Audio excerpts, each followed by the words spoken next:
America में जब Donald Trump ने इक़्तिदार संभाला तो दुनिया के अंदर जो संजीदा लोग थे वो काफ़ी परेशान थे। चूँकि रेसलिंग के अंदर वो डोनाल्ड ट्रंप को देख चुके थे और जो लोग डोनाल्ड ट्रंप के करीब थे या उनको बहुत बेहतर जानते थे वो और भी ज़्यादा परेशान थे। अब बिल्कुल ऐसी ही सूरत हाल थी पाकिस्तान के अंदर, जब पाकिस्तान में तीसरी पार्टी को इक़्तिदार दिया गया और इमरान खान साहब को वज़ीर आज़म बनाया गया, तो पाकिस्तान के अंदर जो संजीदा लोग थे वो इससे बहुत परेशान थे। और फिर आहिस्ता आहिस्ता जो है वो उनकी परेशानी जो है वो बिल्कुल दुरुस्त साबित हुई, ठीक साबित हुई। वज़ीर आज़म साहब पहले दिन जब हल्फ के लिए आए तो वहाँ पर जो हल्फ के दौरान जब सदर ममनून हुसैन उनसे हल्फ ले रहे थे तो वहाँ पर भी ऐसी हरकत और सकनात उनकी शुरू हो गई थी कि जो संजीदा और पाकिस्तान के अंदर जो सियासतदान लोग थे या जो सियासी कारकुनान थे जो सियासत को अच्छे तरीके से समझते थे, उनकी परेशानी में इजाफ़ा हुआ, उनकी तशवीश में इजाफ़ा हुआ। मिसाल के तौर पर सदर साहब जो है वो इमरान खान साहब से हल्फ ले रहे हैं और बहुत सारे उर्दू के अल्फाज जब वो अपनी ज़ुबान से दोहराते हैं तो खान साहब जब उनको नहीं दोहरा रहे, इंतहाई गैर संजीदगी से। फिर जब आप नहीं दोहरा सकते तो फिर आपका मुस्कुराना कि जैसे ये अल्फाज जो है वो बिल्कुल इंतहाई गैर मुनासिब और फजूल किस्म के अल्फाज या अल्लाह माफ़ करे। मिसाल के तौर पर ख़ातमुन नबीयीन जो है वो आप नहीं कह पा रहे। इसी तरह बहुत सारे ऐसे अल्फाज थे जो आपकी ज़ुबान से अदा नहीं हो रहे। ये पहले दिन से ये तमाशा शुरू हो चुका है। फिर आप मुख्तलिफ़ ममालिक का विज़िट करते हैं तो वहाँ के सफ़ारती आदाब के हवाले से आपके ऊपर तनकीद होती है। पूरी दुनिया के मुफक्कर और पूरी दुनिया के जो अदीब हैं और साफ़ी हज़रात हैं वो आपके ऊपर तज्ज़िया करते हैं। आपकी गैर संजीदगी का जो चर्चा है वो पूरी दुनिया के अंदर होता है। वक्त के साथ साथ इमरान खान साहब की ये जो गैर संजीदगी का सिलसिला है ये चलता रहा है। इमरान खान साहब को ये पता नहीं होता कि वज़ीर आज़म का मनसब जो है वो पाकिस्तान के अंदर कितना बड़ा है, क्या ज़िम्मेदारियाँ हैं। आप जलसे में जब तकारीर करते हैं तो महसूस होता है कि आप मुल्क के इंतहाई गैर संजीदा शख्स हैं।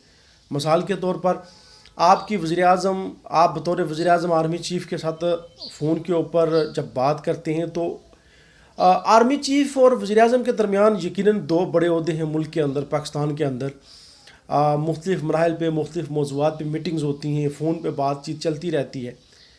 तो अब ये जो वज़ीर आज़म और आर्मी चीफ़ के अंदर दरमियान माबैन जो गुफ्तगू होती है, ये गैर रस्मी अगर गुफ्तगू है तो वो ठीक है, आपके दरमियान गैर रस्मी गुफ्तगू हो रही है, लेकिन फिर भी ज़रूरी नहीं होता कि आप उसको जो है वो पब्लिक में डिस्कस करें। इसी तरह एक गुफ्तगू ऐसी होती है जिसको आप जो है वो डॉक्यूमेंट करते हैं और कुछ एक गुफ्तगू ऐसी भी होती है जो बिल्कुल सिगाए राज में रखी जाती है, जिसको पब्लिश नहीं किया जाता। अब वज़ीर आज़म साहब की जो गुफ्तगू आर्मी चीफ़ के साथ होती है वो अगर गैर रस्मी है तब भी, या उसको आपने पब्लिश करना है तब भी, या उसको पब्लिश नहीं करना है तब भी, उसके कोई कवायद व ज़वाबित होते हैं।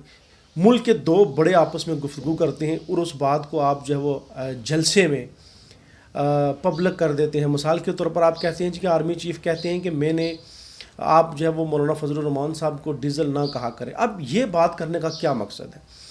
अब यहाँ यकीनन इसके ऊपर आर्मी चीफ़ तो वजाहत नहीं देंगे, यकीनन वो इसके ऊपर बात नहीं करेंगे क्योंकि उनका ताल्लुक एक डिसिप्लिन फोर्स से है, वो इस तरह की गैर संजीदा हरकत तो नहीं करेंगे। इमरान खान साहब आर्मी चीफ़ का नाम लेकर कहते हैं कि आर्मी चीफ़ जनरल बाजवा मुझे कहते हैं कि आप मौलाना फजलुर रहमान को डीज़ल ना कहा करें। इस बात का करने का मकसद क्या है?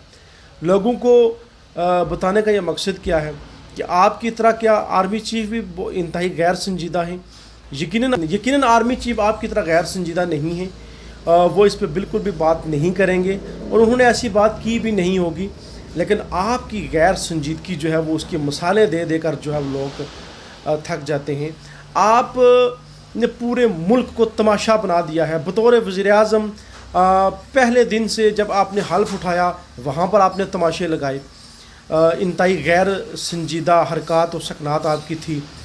हल्फ के दौरान जो है वो सदर साहब कुछ जुमले पढ़ रहे हैं, आप अपनी मर्ज़ी से कुछ और जुमले पढ़ रहे थे।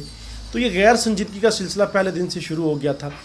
और फिर उसके बाद کبھی آپ جلسوں میں جو ہے وہ بطور وزیر اعظم انتہائی غیر پارلیمانی گفتگو کرتے ہیں، کبھی کبھی آپ کو بطور وزیر اعظم پاکستان کے اندر مہذب لوگوں کی محفل میں بھی جانا پڑتا ہے، لیکن ان مہذب لوگوں کی محفل میں آپ جو ہے وہ غیر مہذب قسم کی گفتگو کرتے ہیں، اور وہ لوگ جنہوں نے آپ کو بلایا ہوتا ہے وہ بھی پریشان ہو جاتے ہیں، اور پھر وہ لوگ جن کو آپ کے وزیر اعظم بننے سے تشویش تھی، ان کی تشویش جو ہے وہ اس میں اور بھی اضافہ ہو جاتا ہے۔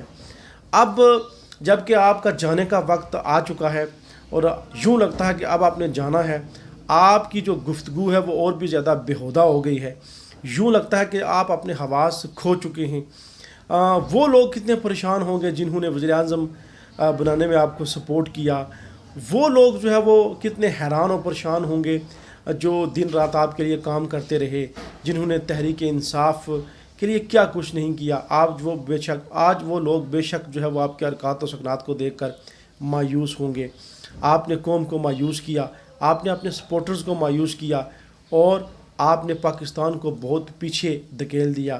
اب آپ کا جانے کا وقت آ گیا ہے، اب کم از کم آپ کو مہذب ہونا چاہیے، اب کم از کم آپ کو سنجیدہ گفتگو کرنی چاہیے۔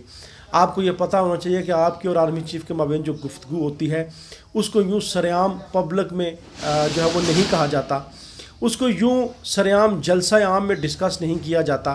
آرمی چیف آپ سے کیا کہتے ہیں کسی شخص کے متعلق، یہ آپ کے درمیان اور آرمی چیف کے درمیان گفتگو ہوتی ہے۔ یہ غیر رسمی گفتگو ہو یا غیر رسمی گفتگو نہ ہو، لیکن ایک وزیر اعظم یوں جلسہ عام پر ایسی گفتگو کو پبلک کبھی بھی نہیں کرتا۔ کاش آپ بھی کبھی سنجیدہ ہو جاتے۔ اجازت دیجیے، اللہ